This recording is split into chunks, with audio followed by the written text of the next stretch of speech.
taraf nyata itu ada 1%, 5%, dan 10%. Ini tergantung tingkat keyakinan. Jadi ketika kalian dapat ini, biasanya ini berbeda untuk bidang. Pada umumnya, ketika kalian mau melakukan uji hipotesis pada bidang politik, kalian akan menggunakan yang 10% ini, biasanya ini politik. Ya, biasanya. Nah, lalu 1% ini biasanya digunakan untuk melakukan uji hipotesis untuk jaminan mutu. Jadi atau quality control. Yang namanya kalian ingin menjaga kualitas, tentunya kalian akan memperketat pengujian kalian, uji hipotesis. Maka kalian adalah tingkat keyakinan kalian hanya 1%. Nah, ini 5% ini biasanya digunakan untuk konsumen atau melihat selera konsumen. Itu akan digunakan taraf nyatanya 5%. Tetapi karena kita masih dalam pembelajaran, maka kita akan menggunakan salah satu dari 3 ini. Dan ini juga kan hanya sebagai contoh-contoh saja, maka terlepas dari soalnya nanti ya tentang apa, tetapi kita masih harus menggunakan yang ketiga ini. Dan juga kalian harus tahu bagaimana cara-cara penghitungan kalau misalnya taraf nyatanya ada di angka yang berbeda. Oke. Sekarang kita masuk yang ke taraf nyata 1%.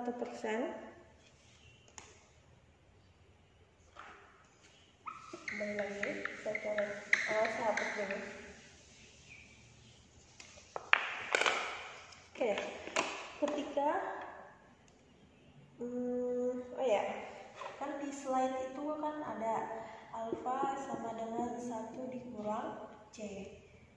Nah, ini alfanya itu kan tadi 1%, misalnya 1% atau 0,01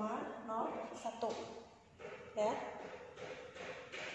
Maka di sini adalah 1 dikurang C-nya berapa kalau 1%? Berarti dia adalah 99% atau 0,99. Kita karena yang depannya 1, maka kita langsung gunakan 0,99.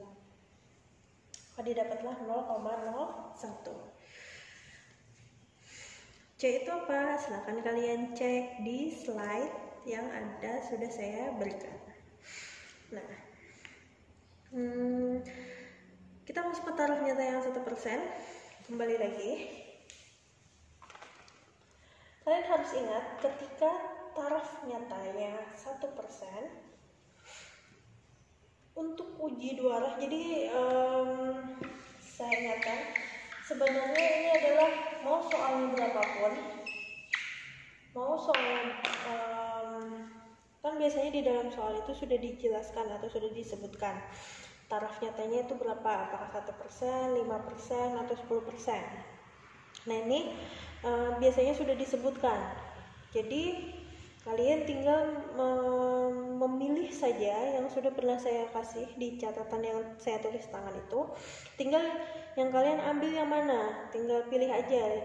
Tapi syaratnya adalah di langkah pertama kalian sudah harus tahu apakah uji kalian itu adalah uji 2 arah atau uji 1 arah, ya, 1 arah atau 2 arah. Kalau misalnya tadi taraf nyata, kalian bisa lihat yang di foto yang saya kirim itu, yang tulisan tangan saya. Ketika taraf nyatanya 1%, kalau dia uji 2 arah, maka alfanya dibagi 2, 0,01 dibagi 2, maka didapatlah 0,005. Ini Z-nya. Nah, setelah itu kalian gunakan nilai Z dengan probabilitas. Nilai Z dengan probabilitas. Ingat kalau probabilitas itu adalah 50-50 atau 0,5 atau 50-50%. Jadi kita menggunakan probabilitasnya adalah 0,5 dikurang ini 0,005. Ya, maka hasilnya yang didapat adalah 0,4950. 0,4950 itu kalian cari. Kalau kalian masih ingat di tabel Z, tabel Z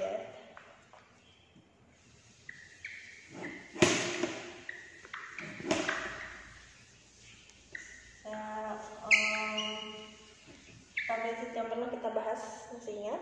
Jadi kan di sini kan ada angka tabelnya, ya kan? Di sini menunjukkan 0,0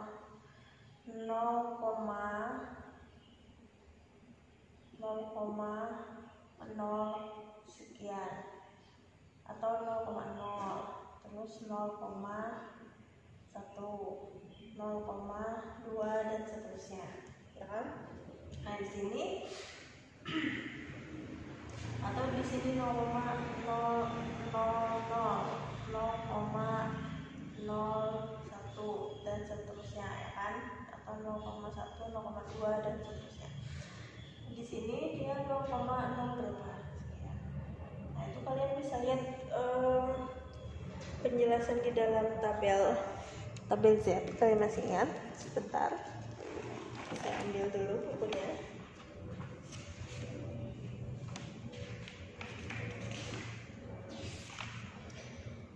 Itu intinya kalian sudah kalian cari aja ya di yang sudah, pastikan kalian udah punya juga dan pernah saya kirim. Nah di sini ingat tadi yang angkanya 0,4950. Ini di sini 0,4950. Jadi kalian cari di dalam tabel ini dulu, di dalam sini. Oh 0,4950 itu berapa di situ? Oh misalnya di sini ternyata didapatlah 2,5 di sini. Nah di atasnya berapa? 0,07. Jadi kalian langsung mencari, maka di 0,4950 itu didapatlah angka 2,57. Ya. Sudah paham sampai di sini cara membacanya? Jadi ini kebalikannya. Kalau yang dulu itu kita mencarinya 2,57 itu berapa? 0,950. Oh, sekarang di dalam hipotesis sampel besar kita menemukan di sini 0,4950. Lalu kita cari berapa sih di nilai kritis Z-nya. Di sini kalian bisa menemukan bahwa dia adalah 2,5 dan didapat di atasnya 7. Maka nilai kritis Z-nya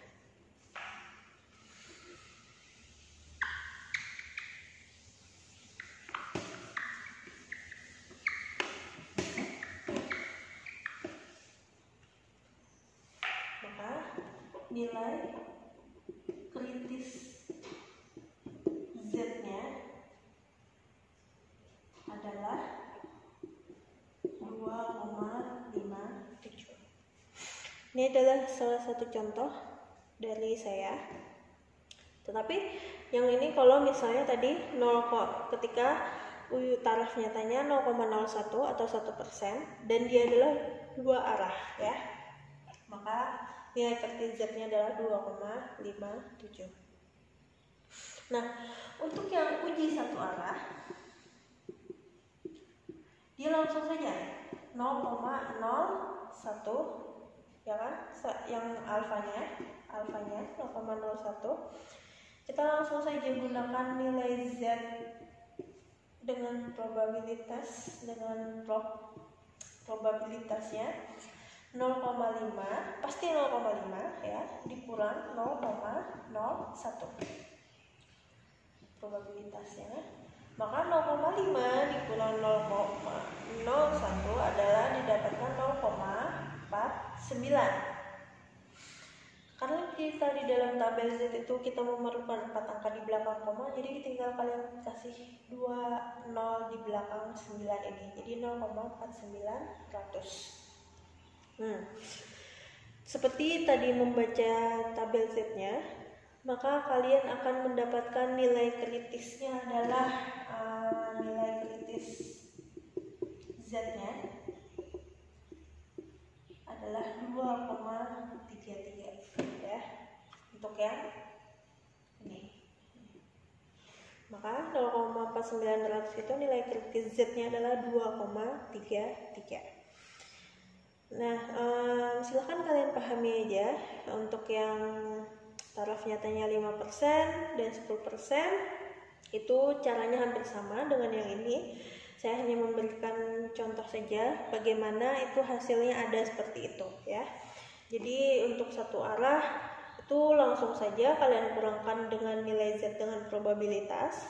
Tapi kalau misalnya uji dua arah, maka alfanya harus kalian bagi 2 dulu ya. Dan saya ingatkan lagi bahwa untuk yang langkah kedua ini sebenarnya kalian sudah ini sudah paten ya di catatan itu. Jadi kalian tinggal milih aja yang mana. Kalau taraf nyatanya sudah diketahui 5% misalnya, taraf nyata kan yang sudah diketahui di soal 5%. Oh, sekarang dia adalah uji satu arah atau dua arah.